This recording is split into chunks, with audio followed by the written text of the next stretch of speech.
الله يسعد أوقاتكم متابعيني وأهلا وسهلا فيكم بقناتي يوميات فتاة. خلينا نبدأ الفيديو بالصلاة على رسول الله. طبختنا لليوم أطيب أكلة اللي نص العالم بتحبها وهي اليالنجي. نقعت الرز ربع ساعة وضفت له البندورة والبصل المفروم وبينحط لها كمان بقدونس بس ما كان موجود عندي، وبعدها تبلت الحشوة، حطيت الملح والفلفل والبهارات والنعناع الأخضر والعصفر وكمان ما بنسى الثوم والزيت. وبعدها بلشنا نلف ورق العنب مثل مو شايفين حبايبي، أنا وماما وإختي. وعبين ما خلصنا الكمية كلها حطيت مي على النار حتى تغلي.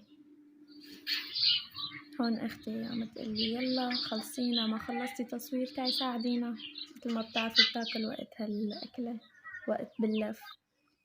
فأنا يعني ما بقضي كل الطبخة كلها تصوير، يعني بصور مقاطع وبعدها بمنتجها.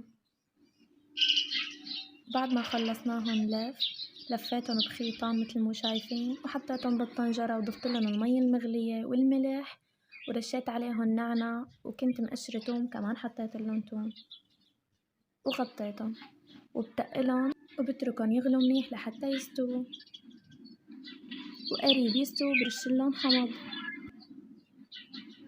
وهلا استوت طبختنا، بطالعهم وبفردهم وبصفهم بالجاط. وهيك بتكون خلصت طبخة اليوم، بتمنى تعجبكم، طعمتها ولا أروع. احكولي بالتعليقات شو رأيكم،